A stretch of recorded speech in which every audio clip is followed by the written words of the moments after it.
सदन में क्या कुछ हुआ है, लेकिन इस पर हम बातचीत करेंगे, बहस करेंगे, चर्चा करेंगे। उसके लिए हमारे साथ आज इस मंच पर अजय शेरावत होंगे भारतीय जनता पार्टी के, थोड़ी देर में हमें ज्वाइन कर लेंगे।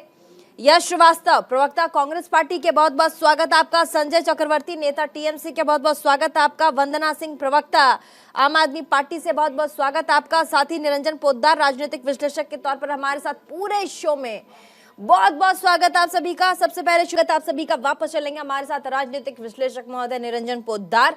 जवाब दीजिए, आपके पास लंबा चौड़ा जवाब है। तमाम पॉलिटिकल जो हमारे साथ प्रवक्ता बैठे हैं, नेता बैठे हैं, चाहे वो टीएमसी के हों, आम आदमी पार्टी के प्रवक्ता हों, कांग्रेस और भारतीय जनता पार्टी के प्रवक्ता, उन लोगों ने अपने अपने सवाल खड़े किए। अब इन सब में आप खुद बताइए, क्या संसद के समय को जाया करना सही था? क्या हो हंगामा दोनों ही तरफ से, दोनों ही पक्षों की तरफ से किया जाना क्या सही था? देखिए प्रीति जी, मुझे लगभग आप ये समझ लीजिए 31-32 साल हो गई कि मैं राजनीति को कवर भी कर रहा हूँ, राजनीति को बड़ी नजदीक से देख भी रहा हूँ।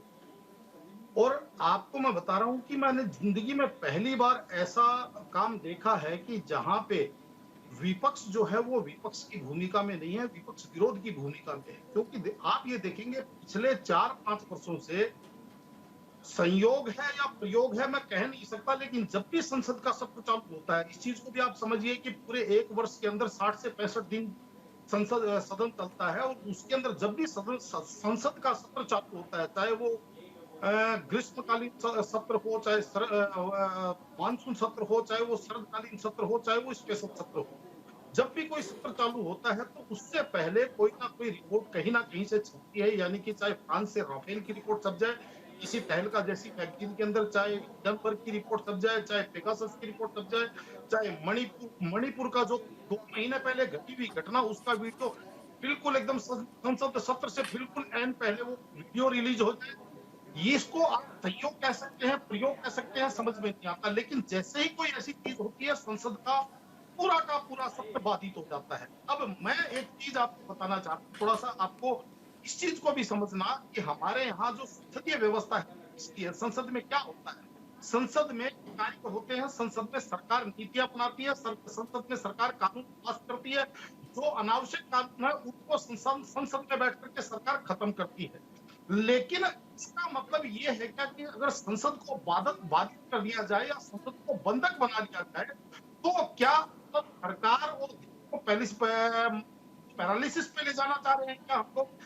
अगर अतीत की बात करूं जी, तो आपको ये भी समझना पड़ेगा कि जब देश के अंदर वर्षिप एक्ट 1991 पारित हो जाता है, यानी कि जिसके अंदर जो हमारे संविधान की वो धारणा है कि न्याय की, हर आदमी को न्याय के लिए कोर्ट देने का अधिकार भी समाप्त कर दिया जाता है, तो उस समय क्या होगा? सदन चला था उस टाइम, उसमें कौन था विपक्ष में, कौन था विपक्षियों ने अपनी आवाज उठाई। मैं बात कर रहा हूँ अडानी जी और वाजपेयी जी सदन में हुआ करते थे, उनके मन मुताबिक अगर बिल नहीं है वो विरोध सरकार को खींचते थे, टाइट पकड़ के सरकार का काम खींचते थे। लेकिन पूरी की पूरी जनता, समझ लीजिए पूरा का पूरा सदन उसको साइलेंस होकर के सुनता था। लेकिन वहां पे इस तरीके से नहीं होता था कि बंधक बना लिया जाए। आज की स्थिति ये है, आज सरकार का ये अंतिम सत्र है, इस सत्र को भी अगर बाधित करने का या इसको भी करने का अगर प्रयास कर रहे हैं, तो मेरे हिसाब से जो पुलिस, तो आप कह रहे हैं कि विपक्ष ने पूरे शीतकालीन सत्र को बंधक बना लिया? इसके अंदर मेरा कहने का तात्पर्य केवल इतना सा है कि आप में चर्चा कीजिए, सरकार को आप कीजिए, लेकिन मेरा कहने का तात्पर्य केवल इतना है कि संसद की कार्रवाई चलनी चाहिए, और उस कार्रवाई को चलाने के लिए जैसे सरकार की जिम्मेदारी है, मेरे सरकार की जितनी जिम्मेदारी है उतनी जिम्मेदारी विपक्ष की भी है, क्योंकि संसद जनता के ठीक है। आपकी आवाज बहुत क्लियर नहीं है निरंजन जी, थोड़ा अगर माइक पास ला करके आप बोलें। जी, हमारी आवाज माइक पास ला करके बोलिए प्लीज। हाँ। अब मैं थोड़ा सा आपको एक निवेदन और करना चाह रहा था कि आप देखिए, जैसे मैं आम आदमी पार्टी की प्रवक्ता की बात सुन रहा था, देखिए जो चीज दिल्ली विधानसभा के अंदर जो चीज सही है, वो केंद्रीय संसद के अंदर वो चीज गलत है। आप ये बताइए दोहरा मापदंड है कि नहीं है? और जिस तरीके से अभी बात कर रहे हैं कि मिमिक्री की, तो मुझे एक बात बताइए, अगर एक आदमी ने कोई गलती की है प्रीति जी, तो क्या उसका दूसरी गलती करके उसको ठीक किया जा सकता है? भाई अगर प्रधानमंत्री जी ने मान लीजिए अपशब्दों का इस्तेमाल किया है या कोई ऐसी अमर्यादित शब्द किए हैं या असंसदीय शब्द किए हैं, तो क्या इससे राष्ट्रपति जी का अपमान करके, राष्ट्रपति जी की मिमिक्री करके क्या उसको ठीक किया जा सकता है?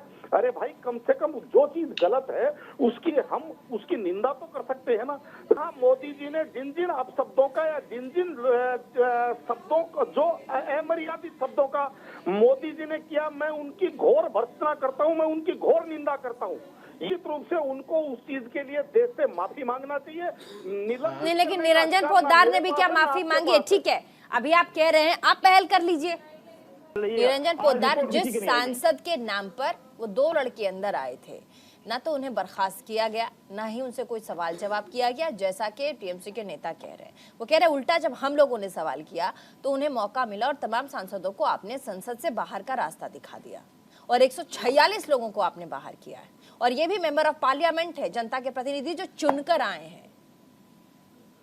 देखिए प्रीति जी, निश्चित रूप से एक चीज जो है वो बिल्कुल सत्य है, और वो सत्य ये है कि जिस तरीके से संसद के ऊपर एक, आप ये समझ लीजिए, घटना घटती है और वहां पे परमात्मा का आशीर्वाद है कि कुछ अप्रत्याशित नहीं हुआ, यानी कि कोई कैजुअलिटी नहीं हुई, लेकिन वास्तव में ये हमारे देश के लिए, ये पूरे विश्व के अंदर, जब हम कह रहे हैं कि हम विश्व की एक बहुत बड़ी महाशक्ति बनने की ओर अग्रसर हैं, तो ऐसी स्थिति में हम विश्व के लिए एक हंसी के पात्र बने। निश्चित रूप से इसमें कहीं कोई संदेह नहीं। मेरा केवल इतना सा ही निवेदन है कि मेरे को ये चीज समझ में नहीं आ रही कि यहाँ पे जो हम आपके टीवी चैनल के ऊपर बैठ करके चर्चा कर रहे हैं, मुझे नहीं पता इन लोगों को, इनमें से कितने लोगों को संसद की प्रक्रिया का कितना ज्ञान है, लेकिन जो संसद के अंदर बैठे हुए हैं, जो माननीय सांसद बन करके वहां जनता ने जिनको भेजा है, उनको तो पूरा ज्ञान होगा और उनको तो सारी चीज की जानकारी होगी। मेरा ये चीज समझ में नहीं आई कि वो जाकर के हिट विकेट क्यों होते हैं। यानी कि यही सवाल जब संसद में पूछते हैं, तो संसद के अंदर संसद की कार्रवाई को कम से कम दुनिया के मेरे हिसाब से 50-60 करोड़ लोग उसको देखते हैं, और संसद को जिस तरीके से बाधित करने के बजाय वहां पे इसी तरीके से सरकार को पकड़ करके कान की तरह सरकार का काम खींचे, क्योंकि वहां पे प्रश्नकाल भी होता है, वहां पे सुनने का। इसका जवाब राजनीतिक विश्लेषक, छोटा सा निरंजन पोद्दार जी राजनीतिक विश्लेषक है हमारे साथ इस डिबेट में, तमाम मेहमान हमारे साथ इस डिबेट में जुड़े, बहुत बहुत शुक्रिया।